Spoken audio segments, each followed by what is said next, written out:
Welcome to Shri Achyuta YouTube channel. Intermediate సంబంధించి practical science స్టూడెంట్స్కి most important. వాటిలో ఫిజిక్స్కి సంబంధించి మనకు ఉండేటువంటి ఎక్స్పెరిమెంట్స్ ఏంటి, అలాగే వాటి స్కీమ్ ఆఫ్ వాల్యుయేషన్ ఎలా ఉండబోతుంది అనే వాటి గురించి ఈ వీడియోలో డిస్కస్ చేద్దాం. సో ప్రాక్టికల్స్ సంబంధించి మొత్తం మనకి 20 ప్రాక్టికల్స్ ఉంటాయి. అవి ఏంటి అనేది 1 by 1 చూసి స్కీమ్ అనేది అంటే పేపర్ ఎలా ఉంటుంది, మనం ఏమేమి రాయాలి అనే వాటి గురించి డిస్కస్ చేద్దాం.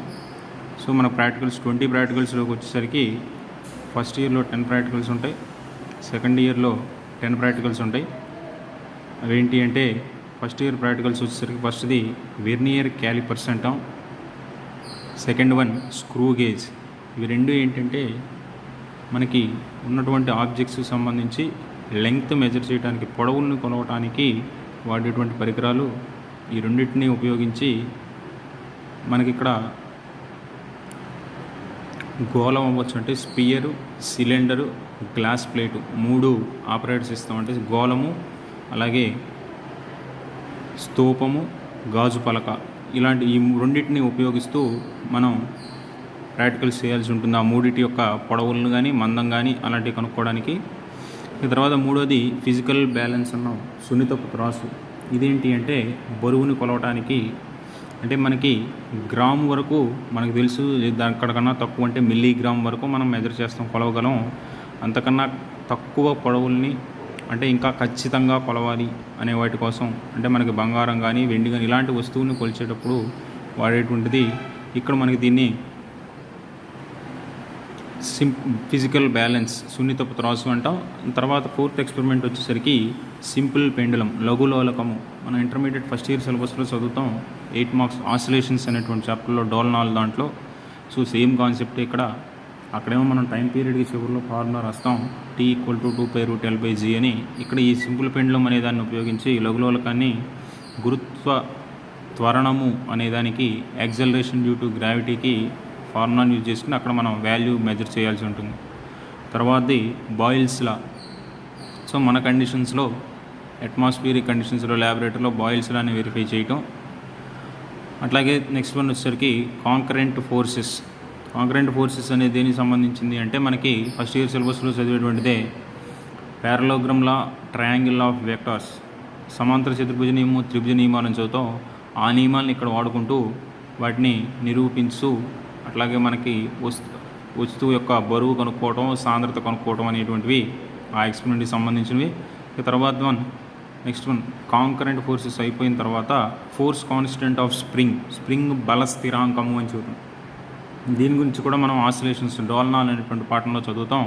సో అక్కడ మనకి ఇచ్చినటువంటి స్ప్రింగ్కి సంబంధించి ఫోర్స్ కాన్స్టెంట్ అనేది ఎలా క్యాలిక్యులేట్ చేయాలి అనేది చూస్తాం. ఇక నెక్స్ట్ వన్, ఈ తర్వాత 8th వన్, 9th వన్, ఇవి రెండు ఏంటి అంటే హీట్కి సంబంధించినటువంటి ఎక్స్పెరిమెంట్స్. అంటే అపరెంట్ ఎక్స్పాన్షన్ ఆఫ్ లిక్విడ్, అంటే మనకి ఏ లిక్విడ్ అయినా సరే మనకి కనపడకుండా, అపరెంట్ అంటే కంటికి మనం కరెక్ట్గా మెజర్ చేయలేటువంటి ఎక్స్పాన్షన్ ఉన్నట్టుగా మీనింగ్ వస్తుంది. సో దాన్ని క్యాలిక్యులేట్ చేయడానికి మనకి దృశ్య వ్యాకోచ గుణకము అని చూద్దాం. దృశ్య వ్యాకోచం అంటే కంటికి కనపడనటువంటిది అనేది ఇక్కడ తీసుకుంటాం. తర్వాత next specific heat of solid, అంటే ఘన పదార్థానికి సంబంధించి విశిష్టోష్ణాన్ని మనం కనుక్కోవాలి. స్పెసిఫిక్ హీట్ కనుక్కోవాలి అంటే మనకు ఆల్రెడీ ఫార్ములాస్ ఇంతకుముందు 10th క్లాస్ లెవెల్లో చదివచ్చాం. అలాగే ఇంటర్మీడియట్లో కూడా మళ్ళీ ఆ స్పెసిఫిక్ హీట్కి సంబంధించి టర్మ్స్ మనకు వస్తాయి. కాబట్టి అక్కడ మనం బేసిక్స్ తెలుసుకుంటే ఏదైనా ఒక సాలిడ్ మెటీరియల్ అంటే మనం ఇక్కడ ఏం చేస్తామంటే ఒక మెటల్ స్పియర్స్, అంటే మనకి గోళీలు లాంటివి, లోహపు గోళీలను ఇస్తాం. వాటిని వాడుకుని వాటి యొక్క విశిష్టోష్ణాన్ని మనం కనుక్కోవాల్సి ఉంటుంది. అలాగే తర్వాత సర్ఫేస్ టెన్షన్, తలతన్యత, ఇది కూడా మనం ఫస్ట్ ఇయర్ సిలబస్లోనే మెకానికల్ ప్రాపర్టీస్ ఆఫ్ ఫ్లూయిడ్స్, ప్రవాహుల యాంత్రిక ధర్మాలు అనేటువంటి పాఠంలో దాని గురించి చదువుతాం. ఆ ఇచ్చిన ద్రవం ఏదైతే ఫ్లూయిడ్ ఏదైతే ఉంటుందో, లిక్విడ్, దానికి సంబంధించి తలతన్యతని, సర్ఫేస్ టెన్షన్ మనం మెజర్ చేయడం అనేది అక్కడ కాన్సెప్ట్గా ఉంటుంది. ఇక ఈ 10 ఫస్ట్ ఇయర్కి సంబంధించినవి అయితే, తర్వాత సెకండ్ ఇయర్కి సంబంధించినటువంటి ప్రాక్టికల్స్ మనకి ఇంకొక 10 ఉంటాయి. అవి ఏంటి అంటే ఫస్ట్ది కాన్కేవ్ మిర్రర్, అంటే మనకున్నటువంటి మిర్రర్ టైప్స్, అలాగే లెన్స్ టైప్స్, ప్రీవియస్ టైప్స్లో మనం ప్రీవియస్ క్లాసెస్లో చూస్తూ వచ్చాం. ఇక్కడ మనకి కాన్కేవ్ మిర్రర్ అనేది ఫస్ట్ ఎక్స్పెరిమెంట్. అంటే లైట్కి సంబంధించి కాన్కేవ్ మిర్రర్లో మనం ఏం చేస్తామంటే ఫోకల్ లెంగ్త్, నాభ్యాంతరము అనేది కనుక్కుంటాం. పుటాకార దర్పణం యొక్క నాభ్యాంతరాన్ని కనుక్కుంటాం. అలాగే కుంభాకార కటకం యొక్క నాభ్యంతరాన్ని కూడా కనుక్కుంటాం. ఇవి రెండు ఎక్స్పెరిమెంట్స్. ఒకటేమో మిర్రర్, రెండోది లెన్స్ అంటాం. ఈ రెండింటికి మనం ఏంటి అంటే ఒకటి కాన్కేవ్ మిర్రర్, ఒకటి కాన్వెక్స్ లెన్స్. ఇవి ఫోకల్ లెంగ్త్ మనం మెజర్ చేయాల్సి ఉంటుంది. ఇక నెక్స్ట్ వన్ వచ్చేసరికి రిఫ్రాక్టివ్ ఇండెక్స్ ఆఫ్ ప్రిజం, పట్టక పదార్థ వక్రీభవన గుణకము. పట్టక పదార్థ వక్రీభవన గుణకము అంటే మనకి రిఫ్రాక్షన్ త్రూ ప్రిజం అనేది ఉంది. సెకండ్ ఇయర్లో చదువుతాం. పట్టకం ద్వారా వక్రీభవనం అని ఆ కాన్సెప్ట్లో వక్రీభవన గుణకం మ్యూ వాల్యూ కనుక్కోవడం అనేది ఇక్కడ ఆల్రెడీ ఫార్ములా కూడా అక్కడ చదువుతాం కాబట్టి దాన్ని బేస్ చేసుకుని ఇక్కడ ప్రాక్టికల్ చేస్తాం. Next one velocity of sound, ధ్వని వేగం. అంటే సౌండ్ వెలాసిటీ అనేది మీడియంలో మనకి ఎలా ఉంటుంది అనేది ఈ ఎక్స్పెరిమెంట్ ద్వారా క్యాలిక్యులేట్ చేస్తాం. తర్వాత మ్యాగ్నెటిక్ లైన్స్ ఆఫ్ ఫోర్స్, అయస్కాంత బలరేఖలు. ఈ అయస్కాంత బలరేఖలు అనేవి ఏంటి అంటే మనకి మ్యాగ్నెట్ అనేది తీసుకున్నప్పుడు దాని చుట్టూ ఫీల్డ్ లైన్స్ అనేవి ఆ మ్యాగ్నెట్ ప్లేస్ చేసినటువంటి డైరెక్షన్ని బేస్ చేసుకుని ఆ డయాగ్రామ్స్ అనేవి చేంజ్ అవుతాయి. 2 డయాగ్రామ్స్ వస్తాయి. అవి క్యాలిక్యులేట్ చేసి దాని నుంచి మ్యాగ్నెటిక్ ఫీల్డ్ లైన్స్ గీసిన తర్వాత ఏ డైరెక్షన్లో ప్లేస్ చేసాం ఏంటి అనేది తెలిసిన తర్వాత దాని నుంచి మనం ఒక చిన్న క్యాలిక్యులేషన్ ఉంటుంది. అదంతా కూడా అక్కడ చేస్తాం. Tangent galvanometer. ఈ ట్యాంజెంట్ గాల్వనోమీటర్ అనేది ఏంటి అంటే దాని కోఎఫిషియెంట్ని మనం క్యాలిక్యులేట్ చేయాలి. కోఎఫిషియెంట్ ఆఫ్ ట్యాంజెంట్ గాల్వనోమీటర్ అని చెప్తాం.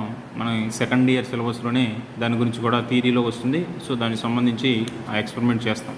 నెక్స్ట్ వన్ వచ్చేసరికి ఓమ్స్ లా. ఓమ్స్ లా కూడా మనం సెకండ్ ఇయర్లో చదివేటువంటి టాపిక్కే. అది కూడా వెరిఫై చేయడం. ఓమ్స్ లాని వెరిఫై చేసి V = IR లేకపోతే V = I అనేటువంటి రిలేషన్ని మనం ఇక్కడ వెరిఫై చేస్తాం. ఇక నెక్స్ట్ వన్ వచ్చేసరికి మీటర్ బ్రిడ్జ్. మీటర్ బ్రిడ్జ్ అనేది ఏంటి అంటే మనం సెకండ్ ఇయర్ సిలబస్లో కరెంట్ ఎలక్ట్రిసిటీ చాప్టర్లో ప్రవాహ విద్యుత్ అనే పాఠంలో కిర్కాఫ్ నియమాలు చదివిన తర్వాత వీట్స్టోన్ బ్రిడ్జ్ ఒకటి చదువుతాం. దాని తర్వాత మీటర్ బ్రిడ్జ్ అనేటువంటి కాన్సెప్ట్ కూడా ఉంటుంది. ఇవి ఏంటి అంటే అన్నోన్ రెసిస్టెన్స్ని క్యాలిక్యులేట్ చేయడానికి, అంటే మనకి తెలియని నిరోధాన్ని కనుక్కోవడానికి ఇవి యూజ్ అవుతాయి. అది మీటర్ బ్రిడ్జ్ని ఉపయోగించి మనం ఒక వైర్ ఇస్తాం. దాని యొక్క మనం అన్నోన్ రెసిస్టెన్స్, దాని రెసిస్టెన్స్ని మనం కనుక్కోవాలి, నిరోధాన్ని మనం కనుక్కోవాల్సి ఉంటుంది. ఇక తర్వాత మిగిలిన 2 జంక్షన్ డయోడ్, ట్రాన్సిస్టర్ క్యారెక్టరిస్టిక్స్ అన్నాం. జంక్షన్ డయోడ్ అనేది ఏంటి అంటే పిఎన్ సంధి డయోడ్ అని మనకి already semi conductors and electronics అని చెప్పి మనకి సెకండ్ ఇయర్లో 15th చాప్టర్ ఉంది. దాంట్లో డీటెయిల్గా చదువుతాం. ఇక్కడ ఏంటంటే P type, N type semiconductors నుంచి జంక్షన్ డయోడ్ అనేది చేస్తే ఆ జంక్షన్ డయోడ్కి సంబంధించి వాటి వోల్టేజ్, కరెంట్ క్యారెక్టరిస్టిక్స్ అనేవి డ్రా చేస్తాం. అలాగే ట్రాన్సిస్టర్ క్యారెక్టరిస్టిక్స్, ట్రాన్సిస్టర్ కూడా 2 టైప్స్ వస్తే ఆ ట్రాన్సిస్టర్ సంబంధించి వాటి క్యారెక్టరిస్టిక్స్ ఎలా ఉంటాయి ఏంటి అనేది కూడా ఈ ప్రాక్టికల్స్ చూస్తాం. ఇవేంటి అంటే మనకి యాక్చువల్గా ఈ 20 ఎక్స్పెరిమెంట్స్ మొత్తం మనకు ఉండేటువంటివి. ఈ 20 ఎక్స్పెరిమెంట్స్లో కూడా మనకి ఎగ్జామ్ పాయింట్ ఆఫ్ వ్యూలో ఏంటి అంటే ఓన్లీ క్వశ్చన్లు 20 క్వశ్చన్స్ మాత్రమే ఉండవు. ఈ 20 ఎక్స్పెరిమెంట్స్కి సంబంధించి మన దగ్గర ఎగ్జామ్ పాయింట్ ఆఫ్ వ్యూలో మొత్తం 38 క్వశ్చన్స్ వస్తాయి. అంటే ఏంటి అంటే కొన్ని ఎక్స్పెరిమెంట్స్కి సంబంధించి మోర్ దాన్ 1 క్వశ్చన్ అనేది మనకి ఎగ్జామ్ పాయింట్ ఆఫ్ వ్యూలో రావడానికి ఛాన్స్ ఉంటుంది. అంటే ఎలాగో అంటే సపోజ్ మనకి ఫస్ట్ వెర్నియర్ క్యాలిపర్స్ లేకపోతే స్క్రూ గేజ్ తీసుకున్నాం అనుకోండి. వెర్నియర్ క్యాలిపర్స్తో స్పియర్ ఒకటి వస్తుంది, అలాగే సిలిండర్ ఒకటి వస్తుంది. అలాగే స్క్రూ గేజ్లోకి వచ్చేసరికి వైర్ కానీ సిలిండర్కి సంబంధించి అంటే వైర్ కానీ గ్లాస్ ప్లేట్ థిక్నెస్ కనుక్కోవడం, మందం కనుక్కోవడం కానీ ఇలా మనకి కొన్ని ఎక్స్పెరిమెంట్స్కి సంబంధించి ఒకటి కన్నా ఎక్కువ క్వశ్చన్లు.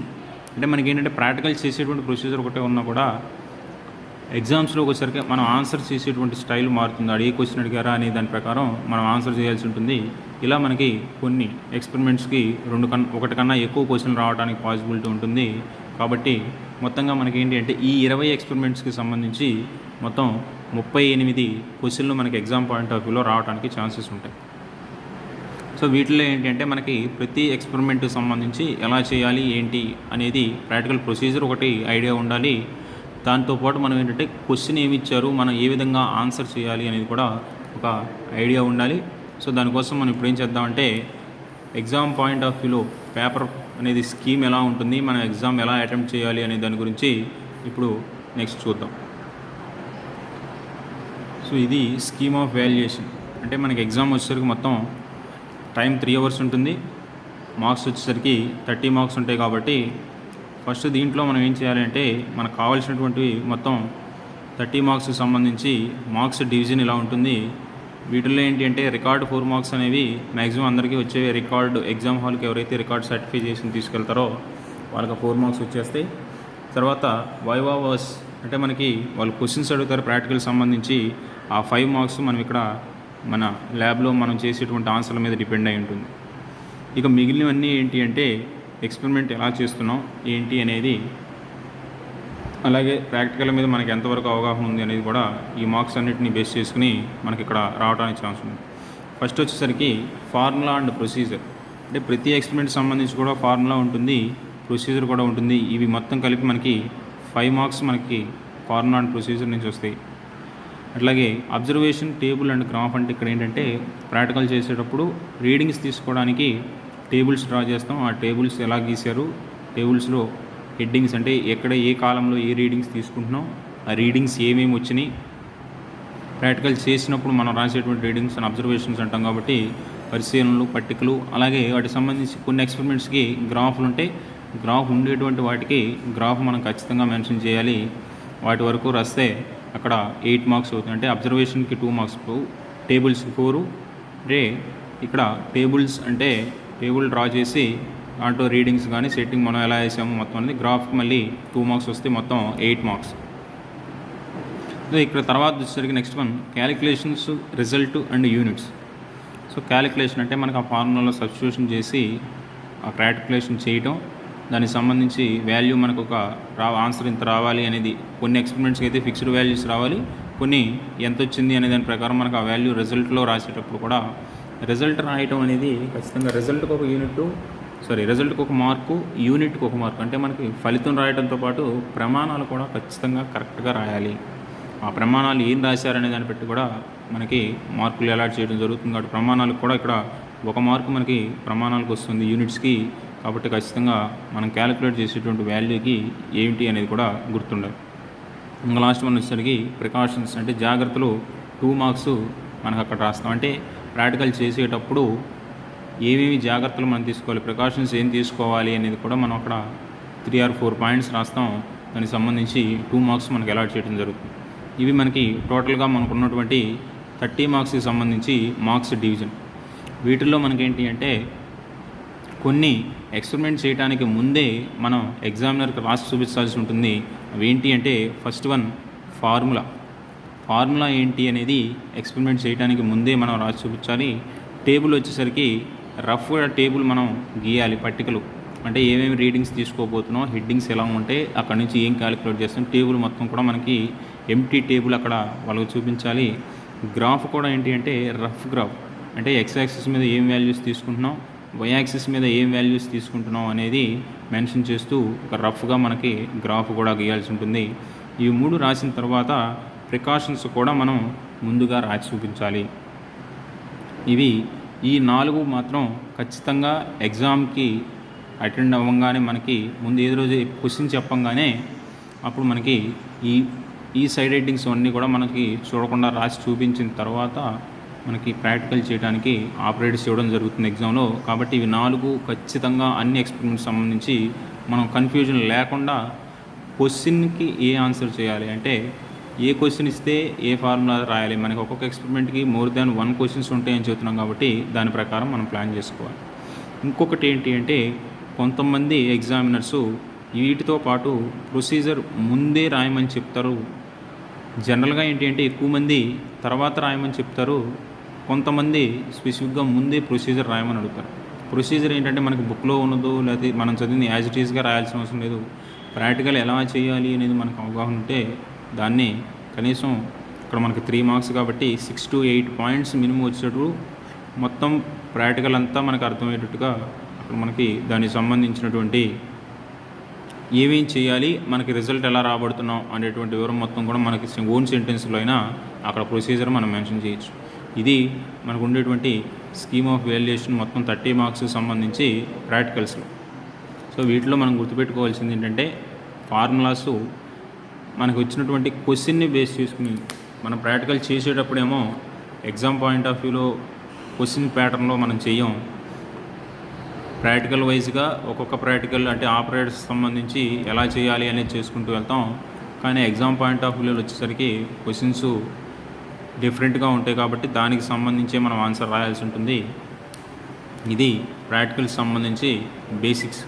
సో తర్వాత ఇక్కడి నుంచి మనకి ఇండివిజువల్గా ఒక్కొక్క ప్రాక్టికల్కి సంబంధించి ప్రాక్టికల్ స్టైల్లో కాకుండా క్వశ్చన్ అండ్ ఆన్సర్ అంటే మనకి ఎగ్జామ్ హాల్లో వచ్చేటువంటి 38 క్వశ్చన్స్కి సంబంధించి వీడియోస్ని మీకు రెగ్యులర్గా అప్లోడ్ చేస్తూ ఉంటాను. వాటిని జాగ్రత్తగా అబ్జర్వ్ చేసి మీరు ప్రాక్టికల్స్ మీద అవగాహనతో మంచి మార్కులు సాధించడానికి మీకు ఛాన్స్ ఉంటుంది. Thank you.